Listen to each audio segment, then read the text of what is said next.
Most chameleons bought as pets are dead within a year. Not because their owners don't care, because their owners don't know. And that's the real problem. Chameleons are not like dogs, cats, or even most reptiles. They don't give you obvious signs that something is wrong until it's already too late. By the time your chameleon looks visibly sick, the damage is usually done. That's what makes them so difficult. And that's exactly what we're going to break down today. If you already have a chameleon, or you're thinking about getting one, this might be the most important thing you watch before making that decision. Let's start with something most people get completely wrong from day one. Chameleons are wild animals that evolved in very specific conditions: tropical forests, mountain ranges, dry coastal regions, depending on the species. When you put one in a glass tank in your living room, you're asking that animal to survive in an environment it was never designed for. And if you don't know how to recreate the conditions it needs, it simply won't make it. The #1 cause of death of chameleons in captivity is dehydration. Not disease, not predators, water. These animals don't drink from bowls. In the wild, they lap water droplets from leaves after rain or morning dew. If your enclosure doesn't mimic that in some way, through misting, drip systems, or live plants that hold moisture, your chameleon is slowly dying of thirst, even if you have a water dish sitting right there. You can have a full water bowl in the cage, and your chameleon will still dehydrate because it doesn't recognize standing water as a source of hydration. That single mistake kills more chameleons than almost anything else combined. But dehydration is just the beginning. The second major killer is lighting. Chameleons need specific UVB light to process calcium. Without proper UVB exposure and the right amount of hours per day, they develop a condition called metabolic bone disease. It's painful, it's progressive, and by the time you notice your chameleon moving awkwardly or struggling to grip a branch, the disease has usually been developing for weeks or months. And here's the cruel part. The symptoms look subtle at first.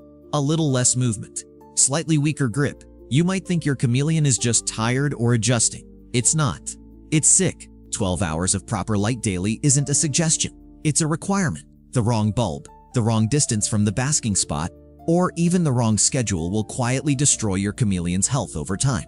The third factor is temperature and humidity, and these two have to be right simultaneously. Chameleons are cold-blooded, which means they regulate their body temperature by moving between warmer and cooler areas of their environment. If your enclosure doesn't have a proper temperature gradient, a warm basking zone and a cooler retreat, your chameleon can't regulate itself. Chronic stress from wrong temperatures suppresses the immune system, making the animal vulnerable to respiratory infections that can become fatal fast. Humidity works the same way. Too low and you're back to dehydration and failed sheds. Too high and you're breeding bacteria and fungal infections. The sweet spot depends on the species, and getting it wrong in either direction creates a slow, invisible deterioration. Now here's the key insight that most people miss when they lose a chameleon. These deaths almost never happen suddenly. They happen gradually, over weeks, sometimes months, through a series of small errors that accumulate. Wrong lighting setup, no misting system, one toxic plant in the enclosure, stress from too much handling too soon. None of these things kill a chameleon overnight, but together, they wear the animal down until it can't recover. The reason chameleons seem to die without warning is because their stress response suppresses visible symptoms. They're prey animals. Showing weakness in the wild is a death sentence, so they hide illness as long as they physically can. By the time they stop hiding it, they've already been suffering for a long time. This means that prevention is not optional. You can't wait for symptoms and react. You have to build the right environment from the start, before the animal even arrives at your home. Because once things go wrong with a chameleon, correcting course is significantly harder than getting it right from day one. The good news is that none of this is complicated once you actually know what you're doing. Chameleons can live long, healthy lives in captivity. There are owners who've kept their animals for 7, 8, even 10 years.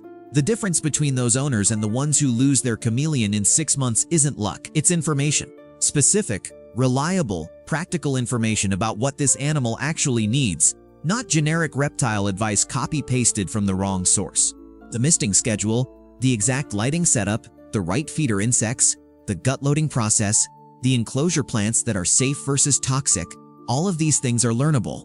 They're not mysteries, but you have to learn them from the right place, because bad advice on this is everywhere, and the consequences of following it are real. If this video made you think differently about what it really takes to keep a chameleon alive and healthy, you're already ahead of most people who walk into this without any preparation. Subscribe so you don't miss the next video. We're going to go deep on enclosure setup, lighting requirements, and how to build a misting system that actually works for your chameleon's specific needs. And if you want to go further right now, there's a link in the description to a comprehensive care guide that covers everything we talked about today in full detail, from setting up the habitat correctly to identifying the early signs of illness before they become emergencies. It's the kind of resource that would have saved a lot of chameleons that didn't make it.